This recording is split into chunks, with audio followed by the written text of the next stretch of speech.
Hello everyone, this is Kytoons here. And this video will be about issue 8 and 9 of Camp Moonlight. So let's jump right into it, shall we?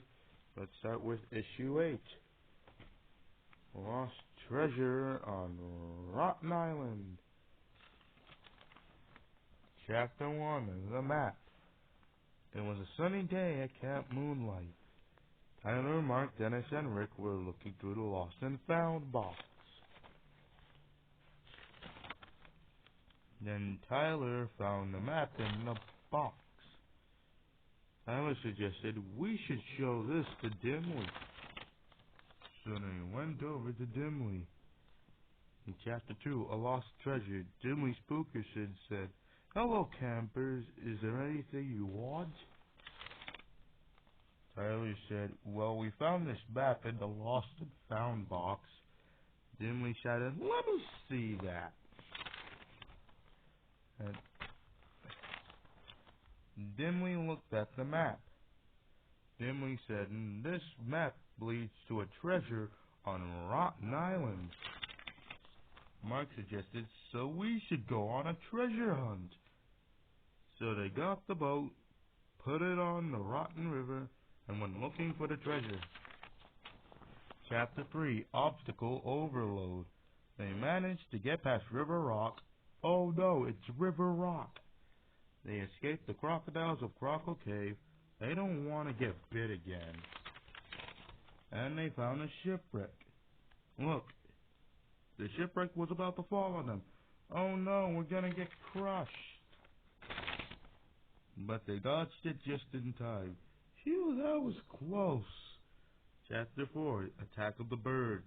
Dimly, Tyler, Mark, Dennis, and Rick thought the rest of the journey would go fine. Until a piece of bird poop fell on Dimly's head. That's a big piece of poop. Then a bunch of birds started putting their poop on the boat.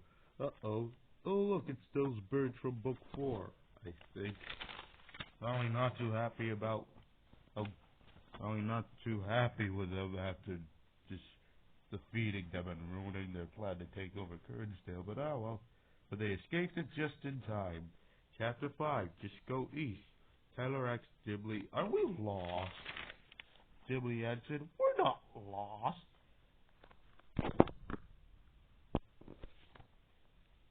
Rick said, "Then maybe we should check the map." So Dimly looked at the map.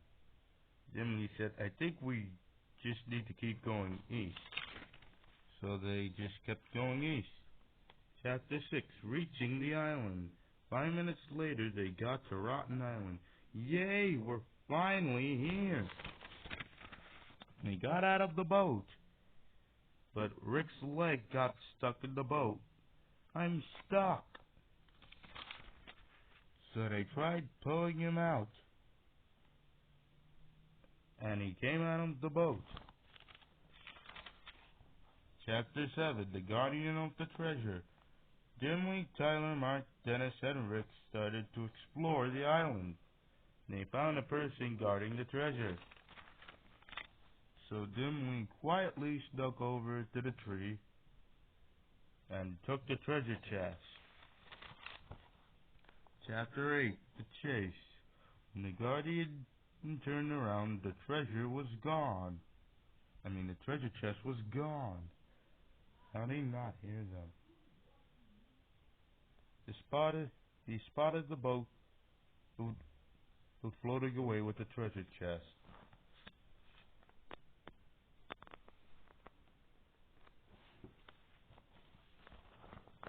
Okay, now where were we?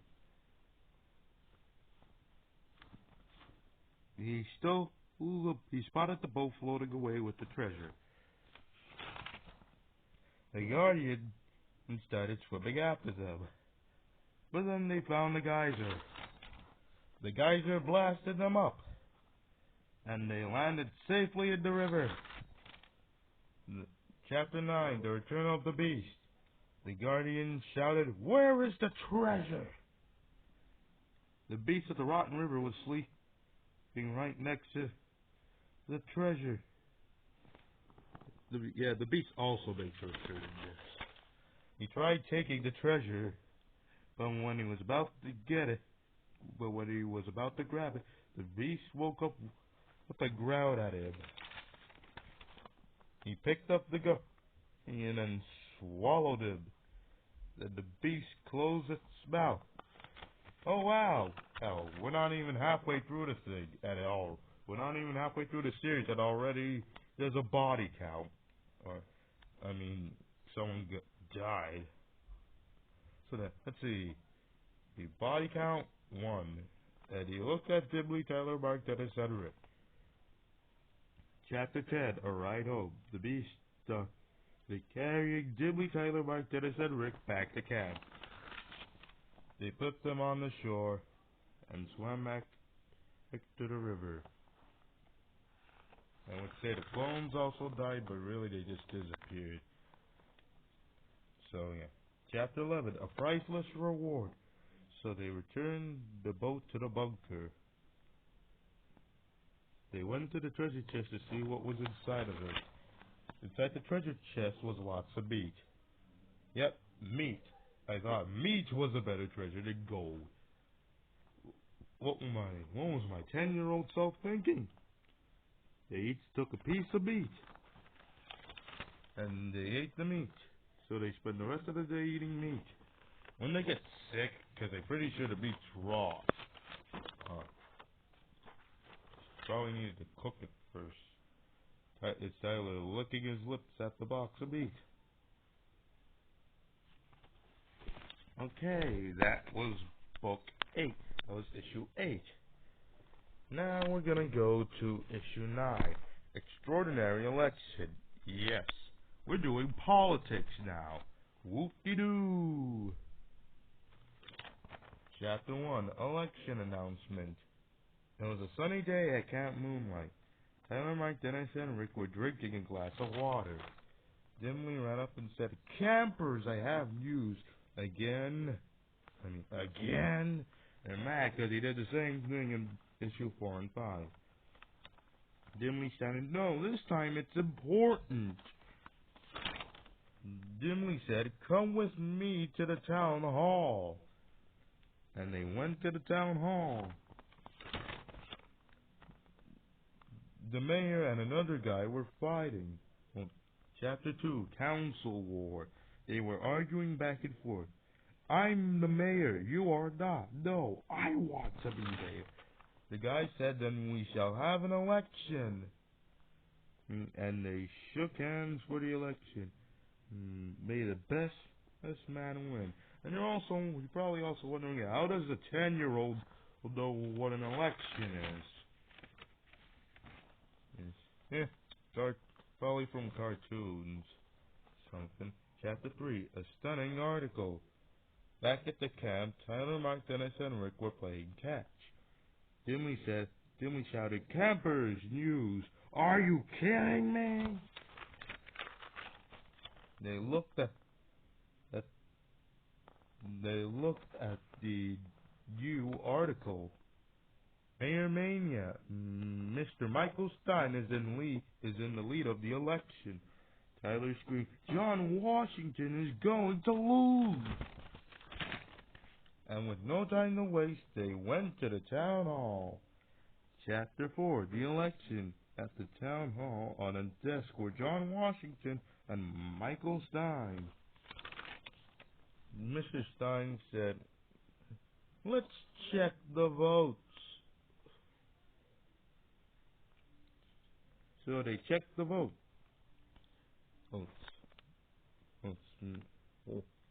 Mr. Washington has 570 votes, while Mr. Stein has 140.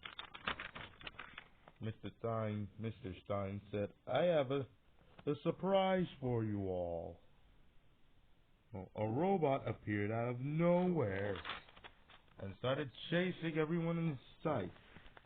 Where did the robot come from? Chapter 5, Robotic Riot. The robot caught Dimly and Tyler. He was about to crush them until Mike poured a glass of water on him. The robot started to malfunction. The robot blew up, boom, and what was left of him was a pile of metal. Chapter 6, the day is saved. John Washington won the election. Hurrah! Hurrah! Mr. Stein got arrested and was put in jail. And it was put on the newspaper. An election saved. Can Moonlight saved the day by destroying the robot and putting Mr. Stein behind bars. Chapter 7, Paparazzi Pandemonium.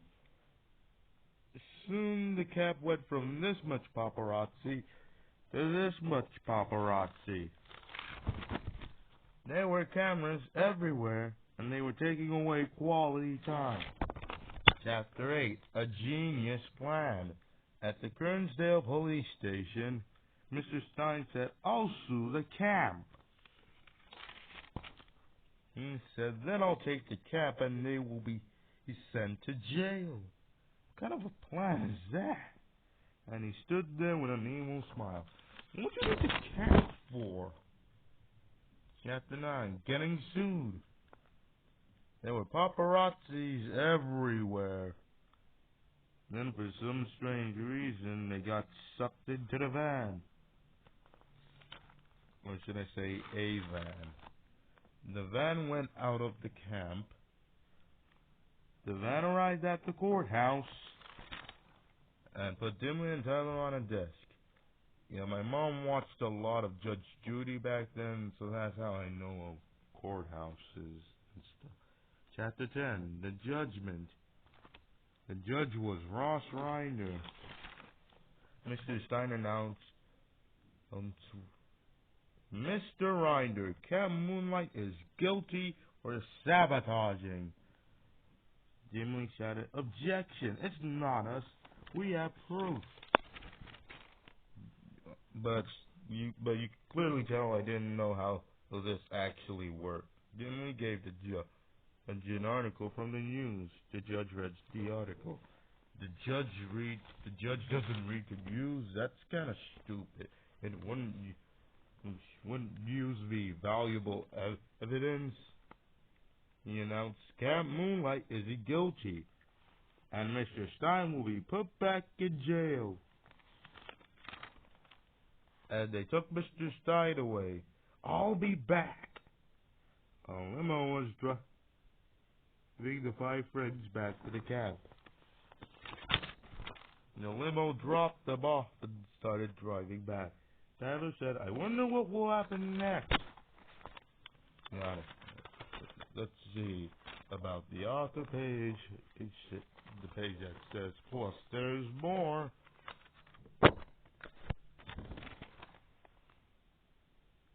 Yep, that's why I didn't draw realistic hands back then. And I was terrible at it. Or at least actual hands. Yep. And they seem still paparazzi and the next book. Okay, so that was episode 4 of the Cat Moonlight book series. I hope you enjoyed the video, and I hope to see you in the next one. Bye.